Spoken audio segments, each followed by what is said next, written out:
राधे राधे महाराज जी। महाराज जी, हाँ, आपका थोड़ा सा प्रश्न ऐसा है कि ये कह रहे हैं कि मुझे 15-15 नींद की गोली लेने की नशा की आदत पड़ गई है महाराज जी। मतलब बिना उससे रह ही नहीं पाता मैं। और इसके चक्कर में मतलब विकलांगता तो है ही है कह रहे हैं शरीर में। बट अभी कहते हैं मैं इससे बाहर निकलना चाहता हूँ, बट 15 गोली? 15-15 गोली लेते हैं। हमें लगता है साधारण आदमी ले तो कौन मर जाए। आप डॉक्टर को दिखाइए और ऐसे जीवन नष्ट मत कीजिए। खाया था लेकिन उसने कहा कि 90 दिन तक अलग रहो इससे। 90 दिन से अलग रहो, बट ये रह नहीं पा रहे उस चीज से अलग। कैसे रहें? कह रहे कि आदत पड़ गई। जमा करवाना पड़ता है, जैसे पुलिस में पड़ोगे ना अपने ड्रग सेंटर होके वगैरह, हाँ वहां पे जाए तो ये सुधर सकता है। क्योंकि हमारे जम्मू कश्मीर में है ना ड्रग सेंटर, हाँ बैन आगे जो 24 घंटे टीके शीके लगा के रहते हैं ना, फिर उनको चिट्टे वाले हो गए, फिर उनको जमा करवाना पड़ता है उधर से। इनके घर वाले थोड़ी सपोर्ट करें फिर। हाँ, ये क्योंकि अब हमारे पास तो इसकी दवा होता है, हमारे पास तो इसकी दवा है, लेकिन आप गोली कैसे छोड़ दो? क्योंकि उसको डोज चाहिए। एक तो कड़ा शासन चाहिए और दूसरा कुछ डोज चाहिए जिससे वो दवाओं के द्वारा। तुझे महाराज इनके घर वालों को सपोर्ट चाहिए। हाँ घर वाले, हाँ। तो आप ऐसा कर लो जैसा ये सलाह दे रहे हैं। उधर आपके कहाँ के होगी? मैं इटावा का आगरा। फिर वहां पे कोई ड्रग सेंटर होगा ना, जैसे आजकल गवर्नमेंट ने खोले हुए। हाँ, नशा मुक्ति किया। हाँ, 15 गोली? 4-4 करके 3-3 करके 2-2 घंटे बाद।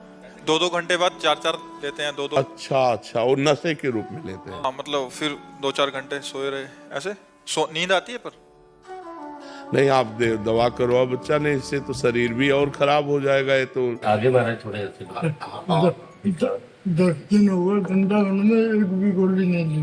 10 दिन वृंदावन हो गए हैं, बट एक भी गोली नहीं। या तुम 10-20 दिन और बने रहो, वाह, एक को गोली मत खाओ, ठीक हो जाओगे। और क्या, ये तो बहुत बड़ी बात तुमने बता दी कि 10 दिन हो गए और एक भी गोली नहीं खाई। यहाँ कोई गोली देता नहीं। कह रहा यार भाग जा तो रहा हूँ, बट गोली नहीं दे रहा कोई। नहीं नहीं नहीं। तुम और वृंदावन रुको और छोड़ दो बच्चा यार। तुम छोड़ सकते हो, जब 10 दिन से छोड़ दिए तो 90 दिन नहीं रहने वाला हूँ। बढ़िया है तुम। और राधा राधा जपो, राधा राधा। 1 साल से लोगों ने डिप्रेशन में डाल दिया कि तू किसी काम का नहीं है, तेरी नौकरी नहीं लग रही, तेरे डिप्रेशन में आके लेना शुरू किया, फिर आदत। नहीं नहीं, अब चिंता मत करो, तुम्हारी सबसे बड़ी नौकरी तुम राधा राधा जपो, ठीक है? अखिलेश मिश्रा जी, काशी से। श्री हरिवंश गुरुदेव, आपके चरणों में कोटि कोटि प्रणाम। महाराज जी, वापसी की तैयारी कब व कैसे की जाए? देहाभिमान पूर्णता गलित कैसे और कब होगा? देखो, विषयों की स्फुरणा होती है सबसे पहले। जब हम विषयों का चिंतन करते हैं, देहाभिमान गलित होने का उपाय बता रहे हैं। क्योंकि कर्ता और भोक्ता ही देहाभिमान है। मैं ये करता हूं और मैं ये भोगता हूं। तो अंतःकरण में विषय स्फुरणा होती है, मन में बुद्धि उसका निश्चय करती है, चित्त उसका चिंतन करता है। विषय स्फुरणा में अगर हमारी थोड़ी भी प्रीति हुई तो संकल्प बन जाता है। संकल्प में प्रीति होने से वो कामना बन जाती है और कामना से क्रिया होती है। क्रिया में सुख भोगने की लालसा होती है। तो कर्ता और भोक्ता भाव देहाभिमान है। हम ऐसा भजन करें कि स्फुरणा कोई नष्ट कर दे। स्फुरणा संकल्प न बनने पावे, संकल्प कामना न बनने पावे, कामना क्रिया में न उतारने पावे। जितने भी भोग सुख हैं वो सब क्षणिक हैं, सब नाशवान हैं। शरीर निर्वाह के लिए मैं शरीर नहीं हूँ। शरीर निर्वाह के लिए हम केवल विषय सेवन करें और शरीर का जो धारण करने का लक्ष्य है वो भगवत प्राप्ति है। इसलिए एक क्षण भी नाम का अंतराय न रह जाए। हर क्षण नाम चलता रहे, जिससे स्फुरणा ही न बने, संकल्प ही न बने, कामना ही न बने, क्रिया ही न बने। तो हमारी सुख भोगने की लालसा और कर्ता भाव, मैं ये करता हूं, मैं ये क्रिया की और उससे ये सुख भोगा, ये दोनों भाव जितने क्षीण होते जाएंगे उतना अभिमान गलित होता जाएगा। निरंतर नाम, खूब डट के भजन और आहार उतना ही जितने से हमारी शरीर प्रक्रिया चल जाए। आहार का साधना में बहुत बड़ा रोल है। अगर हम बाजारी आहार ज़्यादा पाएंगे तो रजोगुण और तमोगुण रहेगा, सतोगुण नहीं रहेगा। अगर हम सात्विक आहार पाएंगे तो रजोगुण तमोगुण का नाश हो जाएगा और सात्विक प्रवृत्ति भजन में रहेगी। और जितना भजन में सात्विक प्रवृत्ति रहेगी उतने देहाभिमान गलित होता जाएगा। असत आचरणों से देहाभिमान पुष्ट होता है, सद आचरणों से देहाभिमान गलित होता है। जितना मन मलिन होता है उतना देहाभिमान पुष्ट होता है, जितना मन निर्मल होता है उतना देहाभिमान गलित होता है। जितना संसारी पुरुषों का संग करते हैं देहाभिमान पुष्ट होता है, जितना संत पुरुषों का संग करते हैं देहाभिमान गलित होता है। ये हमें सावधानियां रखनी है और हमें ऐसे चलना है। नाम एक तार चलाना है, स्फुरना ही ना होने पाए मन में विषय की, कामना की, क्रिया की स्फुरना ही ना होने पाए। और क्रिया करना ही है हमको। जैसे आप ऑफिसर हो तो अपने डिपार्टमेंट में आपको कार्य करना है, तो सब में भगवत स्वरूप देखते हुए अपने कर्तव्य के अनुसार व्यवहार करते हुए बिल्कुल निरपेक्ष रहते हुए, करते हुए भी नहीं कर रहे हैं, नहीं करते हुए भी कर रहे हैं। इस स्थिति में जब तक हम नहीं आएंगे तब तक देहाभिमान गलित नहीं होगा। नाम खूब जप करो, पवित्र आहार अल्पाहार करो और इतना भजन करो कि स्फुरना ही किसी कामना की न होने पावे। और अपने कर्तव्य का ज्ञान रखो कि हमारा जो पद है उसके अनुसार हमें समाज में क्या व्यवहार करना है, उसमें अपराध न बनने पावे। तो इसी से भगवत कृपा से देहाभिमान गलित होकर यंत्रवत क्रियाएं हो रही, करता आप नहीं है। जैसे इनके शरीर की क्रियाएं हो रही, आप करता अपने को नहीं मानते, ऐसे इस शरीर की क्रियाएं हो रही तो आप अपने को करता नहीं मानते। जैसे इनके पाप पुण्य के आप अधिकारी नहीं है, ऐसे जो अकर्ता पुरुष है, जो समदर्शी पुरुष है, वो अपने शरीर के पाप पुण्य का अधिकारी नहीं होता, वो मुक्त हो जाता है। जिसका देहाभिमान गलित हो गया उसके द्वारा पूरे संसार की हत्या हो जाए तो पाप नहीं लगेगा, पूरे संसार का भंडारा हो जाए तो कोई पुण्य नहीं लगेगा। देहाभिमान रहित महापुरुष के द्वारा जो सत्क्रिया होती है वो यंत्रवत भगवान के द्वारा होती है, तो वो भगवत स्वरूप हो जाता है जिसका देहाभिमान गलित हो जाता है। तो उसके लिए प्रक्रिया ये कि खूब नाम जप करो और सावधानी ये रहे कि विषय स्फुरना न होने पाए। स्फुरना हो जाए तो संकल्प न बनने पावे, संकल्प बन जाए तो क्रिया न बनने पावे, और क्रिया हो तो सावधान हो जाए।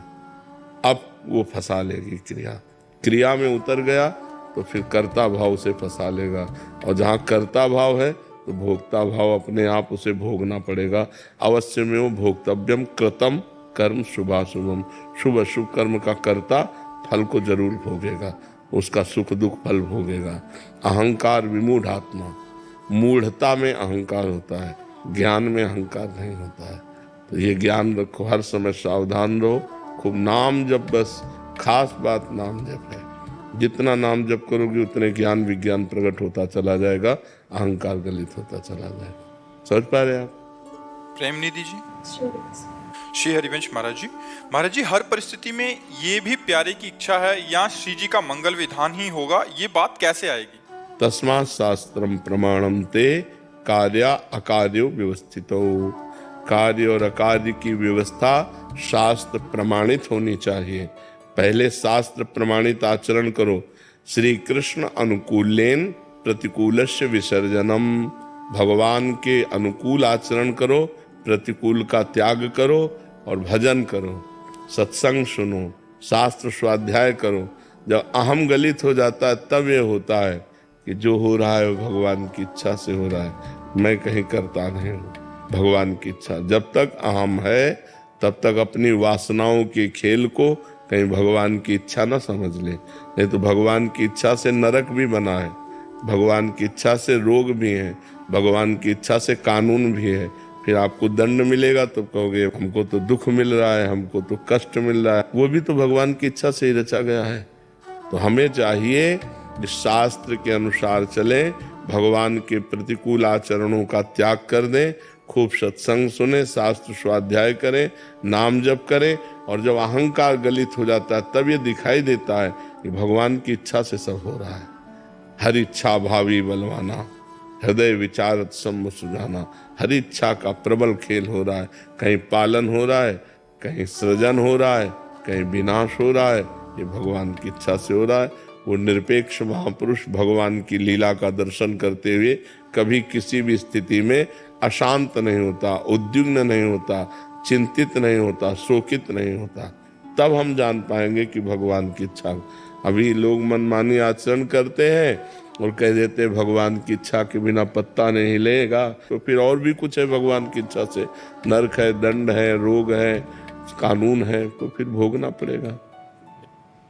अरविंद गुप्ता जी, राधे राधे। राधे राधे महाराज जी, आपके चरणों में कोटि कोटि प्रणाम। महाराज जी, मेरा एक प्रश्न है कि मुझे अपने स्वर्गीय माता पिता की निरंतर याद आती है तथा मन विचलित रहता है। महाराज जी, कृपया मुझे मार्ग दिखाएं। उनके कल्याण के लिए श्रीमद् भागवत सप्ताह करवाओ संस्कृत से और उनको प्रदान कर दो। जब उनका कल्याण हो जाएगा तो फिर आपको याद नहीं सताएगी। आपका कर्तव्य है तो संस्कृत के विद्वान ब्राह्मण से 7 दिन में पूरी भागवत का पाठ कराओ और उसको तृप्त करो, दक्षिणा, भोजन, वस्त्र आदि दे करके, और वो सब पुण्य अपने माता पिता को समर्पित कर दो। तो उसके प्रभाव से जब उनका कल्याण होगा फिर तुम्हारा स्मृति आना ये भी चला जाएगा। उनका कल्याण होना अनिवार्य है, क्योंकि आप उनके पुत्र हो, वो आपके माता पिता हैं। उनके कल्याण के लिए आप ऐसा करो। कोई विद्वान ब्राह्मण देखकर जो बेईमानी ना करे। बेईमानी का होता है ना कि आपको तो पता नहीं कितने अध्याय छोड़ दिए, कितने अध्याय कर लिए। ईमानदारी से पूरा साप्ताहिक श्रीमद् भागवत का पाठ करें और अच्छी दक्षिणा दीजिए उसको, भोजन वस्त्र आदि दीजिए। 7 दिन बैठाल करके, चाहे आप ही सुनिए या किसी को आपको समय ना हो तो घर के किसी एक सदस्य को श्रोता बना दीजिए और वो पूरा संकल्प करके माता पिता को दे दे। तो इससे उनका कल्याण हो जाएगा और आपको शांति प्राप्त हो जाएगी। मोहित जी, मथुरा से। श्री हरिवंश महाराज जी, एक बात कुछ दिनों से परेशान कर रही है कि मृत्यु सत्य है, और इस बात को आपने अपने सत्संग और एकांतिक वार्तालाप में भी काफी बार बताया है कि पता नहीं कौन सा पल आखिरी हो। महाराज जी, आपसे बहुत प्रेम करते हैं, बहुत शिष्य परिकर भी करते हैं, और सच में वो पल देखना ही नहीं चाहते। आपके बिना कोई भी गति नहीं है महाराज जी। जब रात्रि में आपके दर्शन नहीं होते तो परिकर बोलते हैं पर वो तो सत्य है, मृत्यु तो सत्य है। रात दिन हम तैयारी में लगे रहते हैं मृत्यु की। रात दिन तैयार रहते हैं, हर मिनट तैयार रहते हैं, हर सेकंड तैयार रहते हैं। हम हर सेकंड तैयार रहते हैं। किसी भी सेकंड मृत्यु आ जाए तो हम बिल्कुल तैयारी फिट किए हुए बैठे हैं। हर समय तन्मय रहते हैं कि कभी भी मृत्यु आ जाए, कोई सेकंड ऐसा खाली नहीं होना चाहिए जिसमें परमात्मा का चिंतन न हो, हमारा शरीर छूट जाए। ऐसा नहीं होना चाहिए। हम इसीलिए उत्तर दे रहे हैं, लेकिन हम तैयार बैठे हैं उत्तर देते हुए कि पता नहीं अगला शब्द हम बोल पावे कि ना बोल पावे। वो भगवान में हर समय राधा राधा राधा उत्तर बोलते हुए। और जाना तो बच्चा पड़ेगा ही, इसका नाम मृत्यु लोक है, सबको जाना पड़ता है। बुरा से बुरा आदमी भी जाता है, अच्छा से अच्छा आदमी भी जाता है। यहाँ भगवान भी अवतरित हुए तो उनको लीला संवरण करनी पड़ी। बड़े बड़े धर्मात्मा महात्मा हुए, उनको भी जाना पड़ा, तो जाना तो पड़ेगा ही। यहाँ नाम ही इसका नाम मृत्यु लोक है। यहाँ तो मरना ही पड़ेगा, चाहे हम हो, चाहे आप हो, या कोई भी हो। जब तक हैं तब तक उसका आनंद ले लो, नहीं उनकी आज्ञा के अनुसार जीवन चलाओ। उनकी जैसी आज्ञा रही वैसे जीवन चलावे तो वैसे ही अनुभव होगा, वैसे ही अनुभव होता रहेगा। जैसे हमारे सानिध्य में आप सुख ले रहे, ऐसे एकांत में यदि हमारी आज्ञा का पालन करेंगे तो आपको हमारा सानिध्य मिलता रहेगा। क्योंकि हम भगवान के हैं, और भगवान आप जब चिंतन करोगे तो यही रूप भगवान आपके दिमाग में भर देंगे। तो आपको लगेगा गुरु जी तो मेरे साथ रहते हैं, मेरे से कभी अलग ही नहीं है। प्रगट में भले दिखाई दें कि वो अंतर ध्यान हो गए, लेकिन वो तो हर समय हमारे साथ रहते हैं। जब आप गुरु आज्ञा का पालन करके भजन करोगे तो गुरु का सानिध्य बना रहेगा। मोहन गुप्ता जी, सूरत से। श्री हरिवंश महाराज जी, हम शास्त्रों के वचनों को श्रद्धा से सुनते हैं। श्री राम नाम की महिमा, प्रसाद की महिमा, धाम, हरि कथा, साधकों के जीवन में जो भी शुद्ध भक्ति के अनुरूप होता है उसे करने का प्रयास भी करते हैं। पर महाराज जी, फिर भी ये अनुभव होता है कि मन अभी शुद्ध नहीं है, मन एकाग्र नहीं है, भीतर से तल्लीनता नहीं हो रही, कामना अनर्थ की निवृत्ति नहीं हो रही। महाराज जी, ऐसा अंदर से बना रहता है। महाराज जी, ऐसी अवस्था में भजन की कमी है। सुनने मात्र से काम नहीं चलता। हम ज्यादा पढ़ने और सुनने में समय नहीं लगाया, करने में लगाया है। अगर हमने किसी बात को पढ़ा एक लाइन, वही ग्रंथ बंद कर दिया और उसका 100 बार चिंतन किया और उसको अपने जीवन में उतारने की कोशिश की। तो बहुत नायमात्मा प्रवचनेन लभ्या न मेधया न बहुना सुरतेन। ये आत्मबोध न तो बहुत प्रवचन करने वाले को मिलता है, न बहुत प्रवचन सुनने वाले को मिलता है, न बहुत बुद्धिमान को मिलता है। जो वर्ण कर लेता है उसको मिलता है। आचरण में उतारो, खूब नाम जप करो, अभी सब संशय खत्म हो जाएगा, मन निर्मल हो जाएगा। रात दिन नाम का चिंतन करते हुए नाम जप करो, नाम का चिंतन करते हुए नाम जप। जैसे आप मान लो महामंत्र जपते हैं तो पूरी लाइन आपके महामंत्र की दिमाग में लिखी होनी चाहिए, उसी को सुनो, उसी को बोलो। मान लो दिमाग में एकदम चल रहा है हरे कृष्ण कृष्ण कृष्ण हरे हरे, राम राम राम हरे कृष्ण हरे। रोना आने लगेगा। आप देखो चिंतन करते हुए जप करो तो अभी हृदय इतना निर्मल होने लगेगा कि अश्रु प्रवाह आने लगेगा नाम जप में। अब वो चल रहा है माला अंगुली में, जबान में नाम और मन संसार में, तो कनेक्शन सही नहीं है। जब तीनों का कनेक्शन एक बैठ जाएगा, मन जिह्वा और माला, तब आनंद आने लगेगा। खूब जप करो, 1 मिनट भी खाली मत रहो। पता नहीं कौन सा मिनट हमारी जिंदगी का आखिरी मिनट हो और उस समय हम कुछ और चिंतन कर रहे हो। इसलिए हमें सावधानी पूर्वक भजन में लगना चाहिए। जब भजन में लगोगे तो संशय, मलिनता ये सब नष्ट हो जाएगा, अपने आप हृदय में आनंद का अनुभव होने लगेगा। महाराज जी जैसे गुरुजन आज्ञा करते हैं कि 11 माला करो, 16 माला करो, 32, ये 64। केवल लगाने के लिए है। ये केवल प्रारंभिक साधक को लगाने के लिए है कि अब एकदम नहीं जप रहा तो दीक्षा दी गई, कहा गया 11 माला तो आपको जपना ही है, कि चाहे जितना आप बिजी हो आप 11 माला कीजिए। लेकिन ये हद नहीं है भजन की, ये भजन की हद नहीं है। भजन तो बेहद है, जो हद बेहद है उसकी कोई गणना नहीं है। भगवान की प्राप्ति के लिए कोई गणना नहीं कि भगवान 11 माला में मिलेंगे कि 21 माला में मिलेंगे। वो तो जब निरंतर प्रीति पूर्वक भजन किया जाता है, भगवान के सिवा और कुछ याद न रहे, केवल भगवान की चाह रह जाए, मैं भगवान का भगवान मेरे, तब भगवान की प्राप्ति होती है। महाराज जी जैसे ये तो उत्तम साधक और ये उत्तम अवस्था प्राप्त करने के लिए उत्तम साधन है महाराज जी। महाराज जी जैसे संसार में बहुत सारे ग्रस्त जन हैं जो ड्यूटी पे भी जाते हैं, सब कुछ करते हैं, उनके लिए महाराज जी कठिन हो जाता है जब आप ये बोलते हो कि ऐसा करना है। तो महाराज जी जो नाम जप की संख्या होती है वो भी छोड़ देते हैं। अब हमारे साथ महाराज जी मिलते रहते हैं तो कहते हैं कि उसको छोड़ देते हैं, फिर उसमें करने लग जाते हैं। कुछ समय में ही मन 1-2 दिन तो ठीक चलता है, तीसरे दिन फिर वहीं पटक देता है, फिर वो संख्या भी जाती है और मतलब जो नाम का जो एक अभ्यास वो भी चला जाता है। तो महाराज हाँ, हमने ये कहा है कि 11 माला जो संख्या है वो तो जैसे अब आप 1 माला लिखित किए तो 10 माला ऐसे करो ऐसा। हाँ, अब जैसे आपका मन 50 नाम में लगा कि लिखने में लगा तो शेष माला से पूरा करो।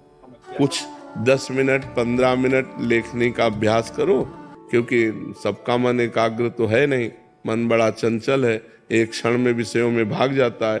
यदि हम एकाग्रता पूर्वक 10 मिनट अभ्यास करें और शेष अपनी संख्या पूरी करें और रोज बढ़ाते चले जाएं, मान लो क्रम से महीना 15 दिन 10 मिनट चले, फिर हम 15 मिनट चलने लगे, फिर 20 मिनट चलने लगे, पर हमारी संख्या पूरी 11 की होनी चाहिए। महाराज जी कोई 6 महीने से जुड़ा है, कोई साल से जुड़ा है, तो सिद्धावस्था वाली बात करने लग जाते हैं कि अभी वो भी जाता है, कुछ दिन बाद वो कहते हैं कि बाबा नाम भी छूट गया। हाँ, नहीं, नियम तो पूरा ही करना चाहिए, शेष समय में ये कर लेना चाहिए। जैसे 1 माला ध्यान पूर्वक कर लिया और 10 माला गणना पूर्वक कर लिया तो गुरु आज्ञा का पालन हो गया।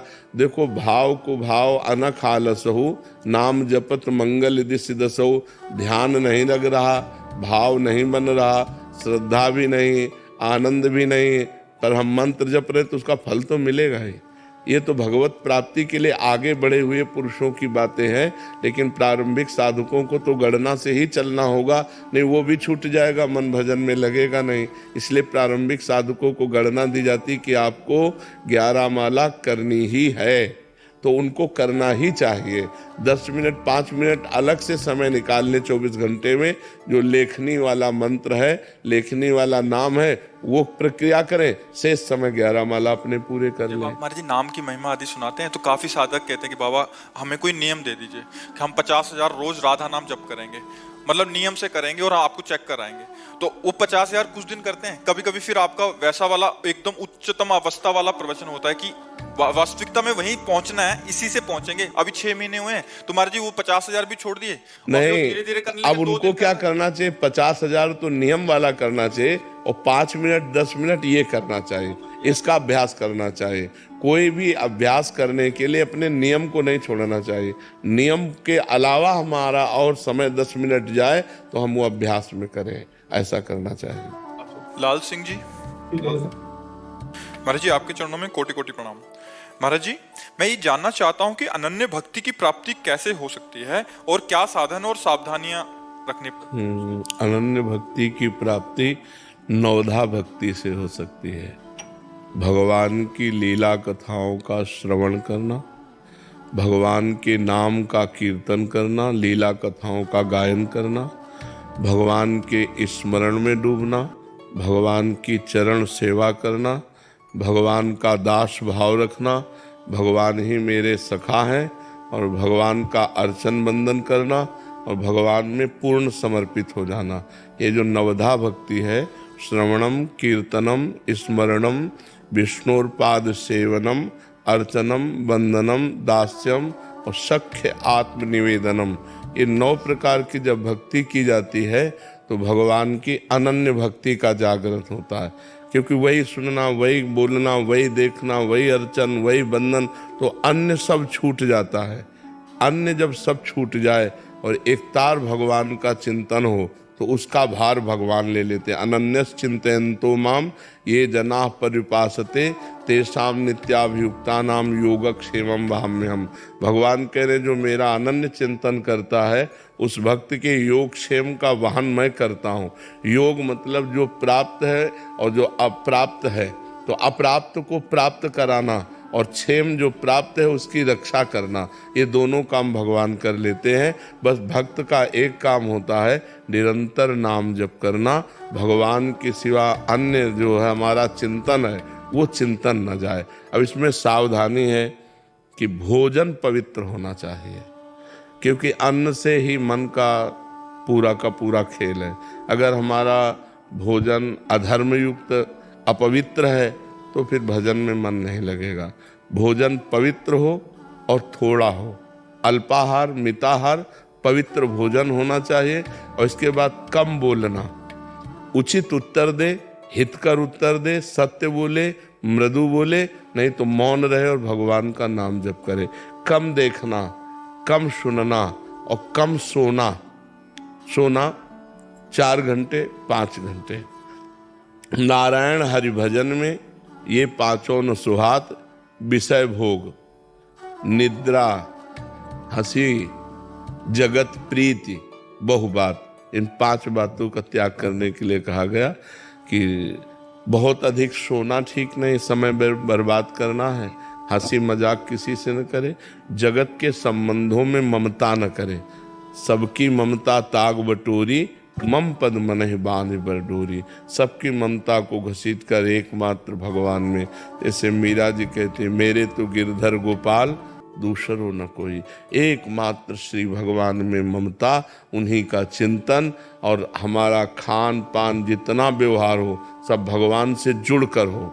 पानी भी पिए तो भगवान को अर्पित करके, भोजन भी पाए तो भगवान को अर्पित करके, किसी से व्यवहार में बात करें तो सब में भगवान की भावना करके, इन सब में भगवान है, तब वो महाभागवत बन जाता है, तब वो भक्त जगत को पावन करने वाला बन जाता है। सातरति सातरति सा लोकांतरति यल्लब्ध्वा पुमान सिद्धो भवति, वो सिद्ध हो जाता है, वो भगवत प्राप्त महापुरुष हो जाता है जो निरंतर भजन करता है। जी निधि ग्रोवर जी लुधियाना से। महाराज जी ये कह रहे हैं कि महाराज जी कुछ सहयोग ऐसा बिठा दिया इन्होंने कि 5 का कोई जीवन में महत्व है। कह रहे कि 5 तत्व होते हैं, 5 ज्ञान इंद्रियां होती हैं, 5 देव हैं, 5 पांडव थे। तो महाराज जी हर एक काम सहयोग बैठालते चले जाओ, हर एक का 3 लोक हैं, 3 गुण हैं, 3 देवता हैं। मतलब अगर बैठालना शुरू करें ना तो सब ऐसे बैठते चले जाओ, उसमें 5 है कि क्या है, हर एक का बैठालते चले जाओ। कार्तिक जी के 6 मुंह हैं, 6 ऋतुएं हैं, मतलब कुछ भी ऐसे तो ऐसे इसका कोई बात नहीं। सब भगवान की 4 भुजाएं हैं, 4 सनक सनंदन सनातन सनत कुमार हैं, 4 युग है, मतलब बैठालते चले जाओ तो बैठालते चले जाओ, 5 और 4 और 3 और 2 1 और सब ऐसे। महाराज जी इसमें बहुत फंसे हैं, मतलब काफी जने मान्यताएं ऐसी बिठा दी हैं, 5 7 ये हैं, 7 ये हैं, 7 अजूबे हैं। भगवान एक है, वही अनेक रूपों में लीला कर रहा है, बस ये बात समझ जाओ, सब कुछ समझ जाओगे।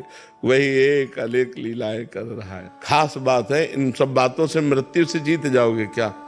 मृत्यु से जीतने का उपाय एक को भजो, परमात्मा को भजो और अच्छे कार्य करो, बुरे कार्यों का त्याग करो, खूब नाम जप करो, तो मृत्यु से जीत जाओगे। सब ज्ञान की बात है, आखिरी योद्धा बन से निपट लो मृत्यु से। मृत्यु ऐसा मरो कि अब दोबारा मरना ना पड़े। एक बार तो मरना पड़ेगा, लेकिन ऐसा मरो कि बार बार माँ के गर्भ में ना आना पड़े, बार बार मरना ना पड़े। क्योंकि अब कलयुग जैसे जैसे बढ़ेगा, अब आने लायक नहीं है। ऐसा भजन करो कि इसी जन्म में भजन करके भगवान की प्राप्ति हो जाए, नहीं तो रोज का रोज मलिनता बढ़ती चली जा रही। आज के 40 वर्ष पहले जो हमने पवित्रता देखी वो अब नहीं रह गई। माताओं बहनों में, पुरुषों में, भाई बहनों में पवित्रता, व्यभिचार, व्यसन, ये जो असम्मान की वृत्तियां बढ़ रही हैं वो और आगे बढ़ती चली जाएंगी, राक्षसी प्रवृत्ति होती चली जाएगी। देखो पति पत्नी में विश्वास नहीं रह गया, पुत्र माता में विश्वास नहीं रहे, तो बड़ा समय धीरे धीरे गंदा आता चला जाएगा।